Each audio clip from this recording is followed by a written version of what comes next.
So I introduced Taka before. I'll let him, do a few more introductions about himself and tell everybody a little bit about yourself. Taka. Yes. Thank you. This one? So good evening, ladies and gentlemen. So thank you for joining us today, and thank you for having me, Rob, today, and thank you for giving me time to introduce myself. I'm Takahiro Mitsui. Please call me Taka because it's simple. And I'm a chief engineer in the cinema camera development team at Panasonic, and also I'm in the marketing team. So I entered Panasonic 2003, and the HBX200 is my first baby. All right, and I developed those small cameras, and I moved to the United States in 2011, and I spent almost 3 years there, and came back to Japan and developed those Varicam cameras. And it's how many years? It's 15 years. So 15 years changed me like this. So I just got a new ID, but this is. I thought that was your intern. That's not you. That's me. That's me. You know, this is 24 years old, but now I'm 39. So Panasonic changed me like this. Before I moved to the United States, I was, I always wondered, why people do buy or love our products, but why people don't. Is it spec or price or design, something like that? I didn't know the answers. And before started this Varicam certified development, I actually visited lots of cinematographers to ask lots of questions on what we should make, because at that time we lost our way to go. So, and I was asking same question to everybody, which was film and digital, which one is better for you? And everybody has their opinion, but one guy told me film is better because we can choose the film stock, and digital we cannot choose the film stock in digital camera. That was the start point of ISO 5000. So I brought the idea to the Japan, and our engineer, super engineer, came up with, it's not me, came up with that's great technology. So that's why we have now 5000. So my answer for this question is, it's UX, means user experience, new user experience, which makes people like this. Wow, and happy. I think this is the mission of engineering, to provide lots of wows and also the new experience. So now, what we wanted to do is, we created some user experience in the Varicam, like ISO 5000 and the Varicam look and in-camera grading, something like that. So we wanted to share those UX with everybody with this new camera. So I'm gonna switch back to Rob to explain this EVA1, but I hope you enjoyed the UX with this EVA1. That's my time. Thank you.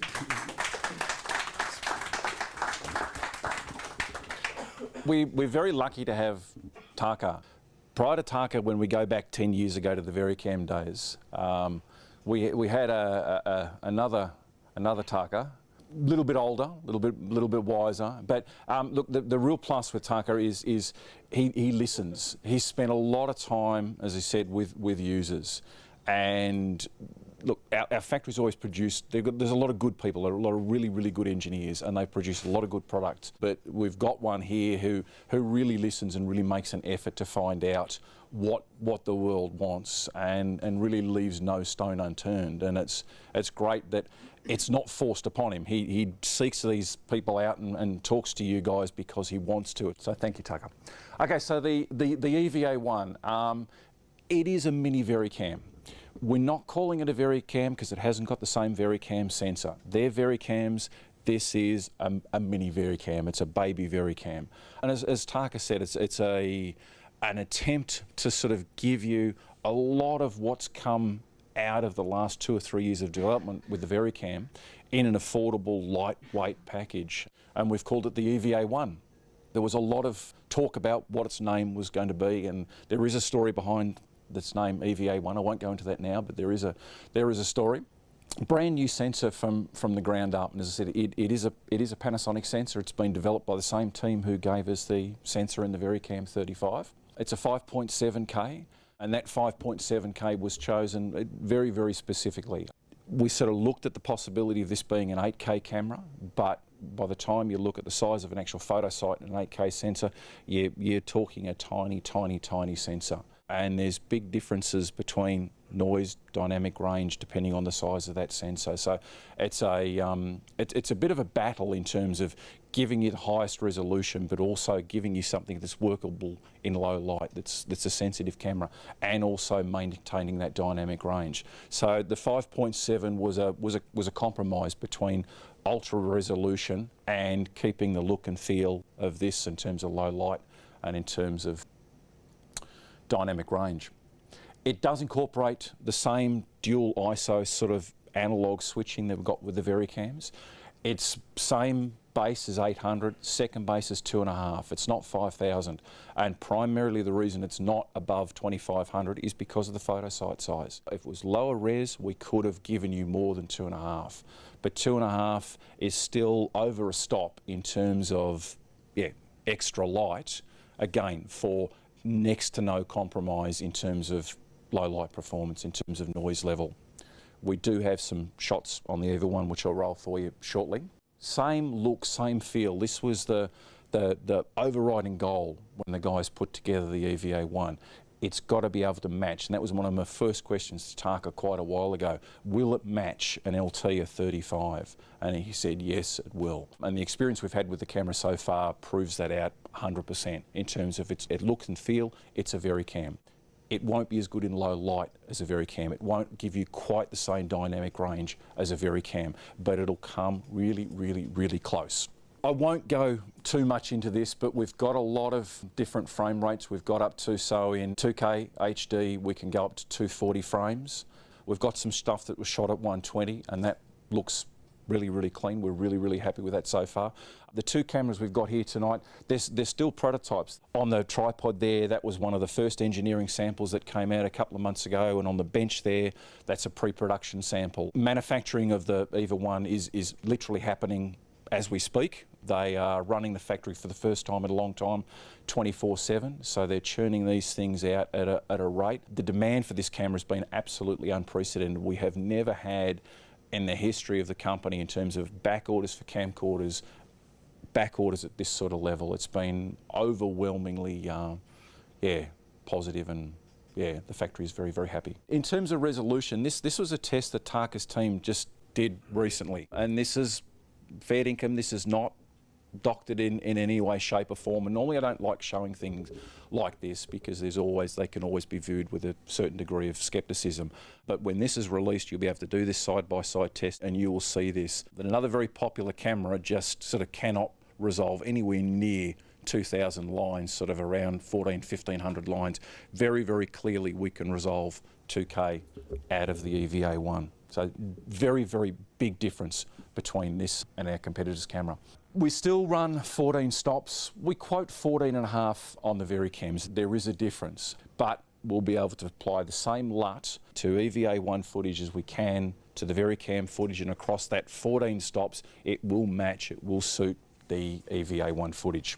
Colour separation is another big thing, which a lot of effort went into the tuning of the sensor for the Varicam, and that same effort has gone into the colour separation on the EVA1 as well. Same V-gamut is, in terms of colour space, is in the EVA1 that's in the Varicams. They match very, very closely, beyond Rec 2020 HDR compatible. We're recording onto SD cards. At the moment, we haven't got the 400 all-intra codec enabled in the camera yet. That comes somewhere in the new year. At the moment, we're topping out at about 150 megabits. That can be just a normal off-the-shelf class 10, good quality card. When we go to the 400 megabit all-intra format, we will need to go to V60 or V90 cards. The spec on the V90 cards at a sort of write speed of 280 megabits a second is sort of way over what we need to record on the EVA1. V90 cards will quite happily do an 8K signal if that was an 8K camera. That's how much data rate these cards can handle. So the V60 cards will do it. Panasonic don't make a V60 card right now. I don't know whether we will in the future, but we do have V90 cards in stock and they're shipping. The GH5 needs them again for that 400 megabit all-intra codec that's incorporated in the GH5 that's coming to the EVA1, hopefully very early in the new year. Same look, same feel, almost identical dynamic range into the Varicams, and these dots and lines don't look any different on the Varicam as they do on the EVA1. This is a quote, it's not necessarily my favourite quote, but it's a quote I hear for a lot from a particular gentleman. Constantly, it's a reminder for us to keep us on our guard.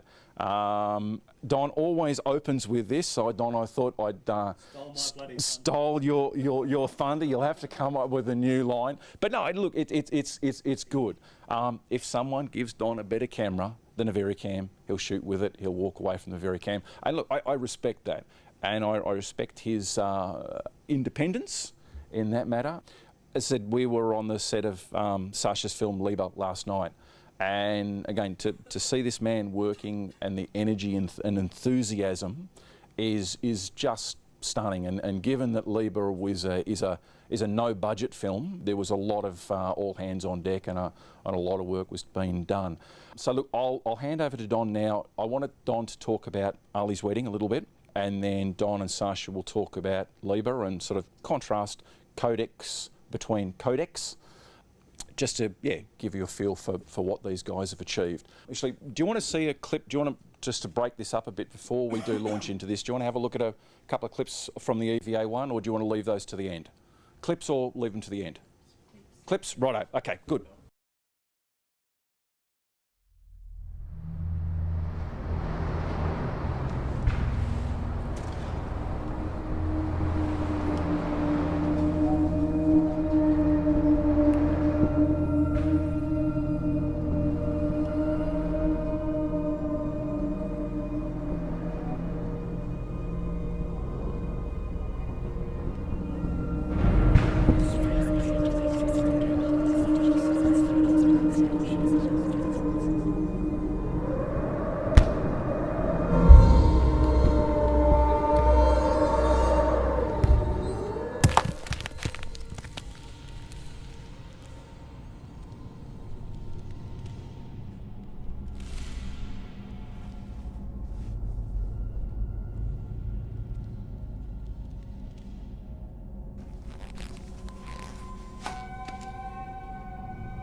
This is KCFU 88.5, where there is no hope and joy is dead. You're listening to the farewell broadcast of the sweet sounds of Tranquility Base. At midnight tonight, we will no longer be playing hand-selected songs that mean something. I'm the last human voice you'll hear before this station is taken over by an automated system of talking robots named Jack.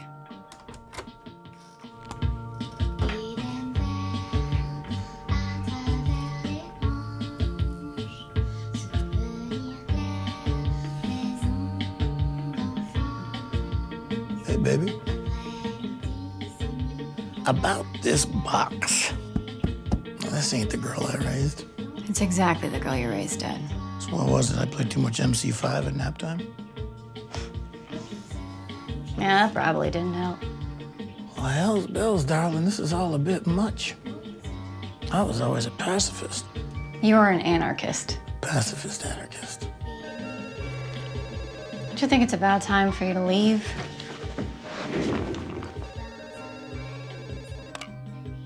KCFU 88.5, where loneliness lives. Aye, aye. It's Fontaine, the British fellow from last week.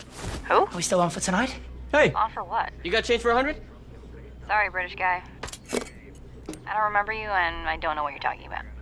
All right if I call you back? Probably not.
So they were the three demo clips that between the US and Europe worked on those.